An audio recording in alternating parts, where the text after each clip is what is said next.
এটা তো কারোরই কাম্য না, আনএক্সপেক্টেড একটা ঘটনা। আর এটা আমি মনে করি যে বাংলাদেশ ক্রিকেটের জন্য এবং টোটাল ক্রিকেটের জন্য অনেক বড় লস। আর আপনি যদি দেখেন লাস্ট ফিউ মান্থ বেশ কিছু এরকম ঘটনা ঘটছে মাঠে। তো আমি জানি না এটাতে আসলে কিভাবে কেয়ারফুল থাকা উচিত বা কি করা উচিত। দিন শেষে ওপর থেকে যার ডাক আসবে তাকে যেতেই হবে, বাট এটা আসলেই খুব মর্মান্তিক ঘটনা। আপনার চেহারা দিকে আসলে তাকানো হচ্ছিল, সবারই মাঠে একই অবস্থা। ওই টাইমটাতে কি হয়েছিল এটা কি একটু বলা যাবে? না আসলে যতটুকু পরে শুনেছি যে উনি নাকি একটু খারাপ ফিল করছিল মাঠে নামার আগেই। তারপরে মাঠে নেমে উনি চেষ্টা করেছে ওনার নর্মাল যে ওয়ার্কগুলো সেগুলো করার।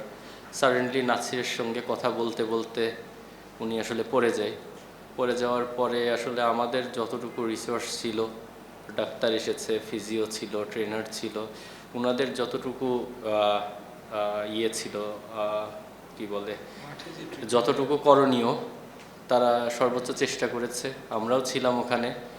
তারপরে তো আপনারা দেখলেন যে অ্যাম্বুলেন্স করে নিয়ে গেল এবং পরে আমরা যখন মাঠে নেমে যাই, মাঠে নামার পরে আমরা নিউজটা পাই।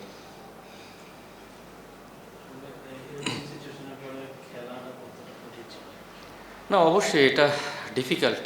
আসলে আমাদেরই টিমের একজন মানুষ, আর উনি প্লেয়ারদের সঙ্গে বাবার মতন মিশতেন। উনি আসলে কখনো হেডমাস্টার টাইপ কোচ ছিলেন না। উনি খুব আন্তরিকতার সঙ্গে প্লেয়ারদের সঙ্গে মিশতেন এবং সবসময় চেষ্টা করতেন প্লেয়ারদের মানসিকভাবে কিভাবে সাপোর্ট দেওয়া যায়। তো অবশ্যই এটা আমাদের টিমের জন্য অনেক বড় লস।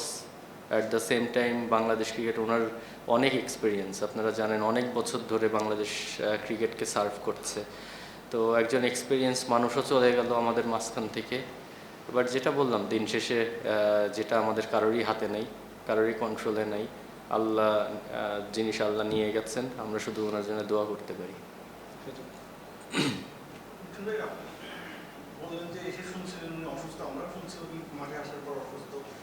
মানে কতটা সিরিয়াস অসুস্থ ছিল এবং কালকে টিম মিটিং বা সকালে টিম মিটিং উনি বলছেন কিনা যে ওনার হেলথ কন্ডিশন কেমন আছে? না, এটা আসলে কেউই জানতো না। উনি কালকেও আমার সঙ্গে রাত 10টার সময় আমাদের একটা টিমের মিটিং ছিল, সিলেকশন মিটিং। সেখানে উনি খুব হাস্যোজ্জ্বল ছিলেন, খুবই স্বাভাবিক ছিলেন। ইভেন আজকে সকালেও ওনার সঙ্গে আমার ব্রেকফাস্টে দেখা হয়েছে, ওনার সঙ্গে কথা হয়েছে, সব কিছুই আমার কাছে নর্মালি ছিল। আর উনি যে খারাপ ফিল করছিল এটা আমি শিওর যে হয়তোবা ফিজিও ওইভাবে জানতো না।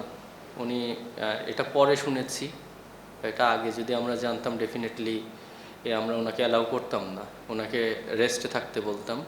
বাট এই ধরনের কোনো ইনফরমেশন ছিল না যে উনি এমন কিছু ফিল করছে যেটার জন্য উনি মাঠে থাকতে পারবে না।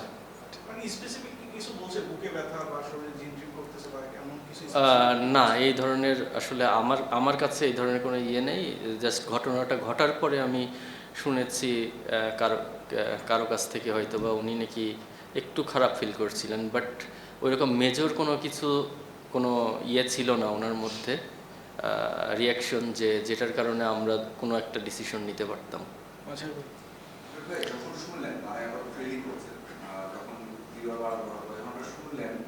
আপনাদের রিঅ্যাকশনটা কি ছিল? অবশ্যই তখন তো সবাই বলা হতো ব্যাট করতে নামে ট্রেস করতে হবে, আপনাদের মোটিভেশন বা ম্যাচ নিয়ে তখন আপনাদের সিনারিওটা কি ছিল?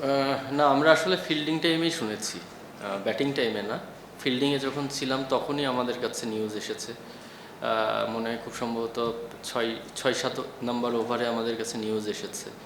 এখন আসলে ওই মুহূর্তে কিভাবে রিয়্যাক্ট করতে হইতো বা আমাদের কাছে আসলে কোনো ক্লু ছিল না যে এই ধরনের ঘটনাতে কিভাবে রিয়্যাক্ট করব।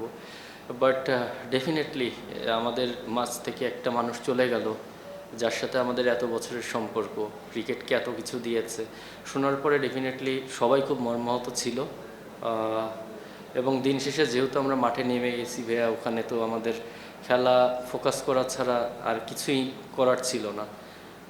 আমরা মাঠে আমাদের সেরাটাই, ওইটাকে ম্যানেজ করে কিভাবে সেরাটা দেওয়া যায় সেটাই আমাদের মূল লক্ষ্য ছিল। বাট আমি শিওর যে ভেতরে ভেতরে সবাই খুবই আপসেট ছিল।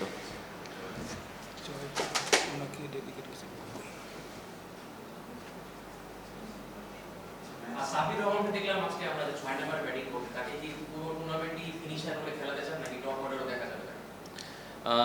দেখেন আপনারা কি রোলে দেখতে চান সেটা আমি জানি না, বাট আমি নর্মালি ওর সঙ্গে আমার ক্যারিয়ার অনেক লম্বা। আমি ওর স্টার্টিং থেকেই ও আমার সাথে ছিল। আমি ওর ক্যাপ্টেন ছিলাম এসএ গেমস থেকে, আপনারা যদি মনে করতে পারেন এসএ গেমসে আমরা গোল্ড পেয়েছিলাম। প্রিমিয়ার লিগও কিন্তু প্রথম দিকে গাজীতে আমার হয়ে খেলেছে। আমি জানি ওর অ্যাবিলিটি কী, ও কোথায় বেশি ইফেক্টিভ। আমার জন্যে দরকার হচ্ছে ওর ব্যক্তিগত পারফরমেন্সের চেয়ে দরকার টিমে কোন জায়গায় ও বেশি কাজে আসবে। তো আমার টিমে ও যেখানে কাজে আসবে, যদি কখনো আমাদের ফিল হয় যে ওকে ওপরে পাঠালে আমাদের টিম উপকৃত হবে, অবশ্যই ওপরে যাবে। দেখেন টি-20 ম্যাচ এমন না যে আপনাকে প্রতি ম্যাচে 50, 60, 70 করতে হবে। টি-20 ম্যাচ হচ্ছে আপনি 10 রান করে ম্যাচ জিতালে 100 মারের সমান। তো আমাদের আলটিমেট গোল হচ্ছে ম্যাচ জেতা, এবং ম্যাচ জিততে যে আমাদের যেই জায়গায় যাকে ইউজ করা দরকার আমরা তাকে ইউজ করব। আর একটা জিনিস আমি আপনাদেরকে জানাতে চাই যে যদিও জানি না এটা বলাটা কতটুকু হবে, বাট আমরা আজকে আমাদের যে জয়টা আমরা ওনাকে উৎসর্গ করতে চাই। তো আপনারা সবাই দোয়া করবেন ওনার জন্য, যেন আল্লাহ ওনাকে জান্নাতবাসী করেন।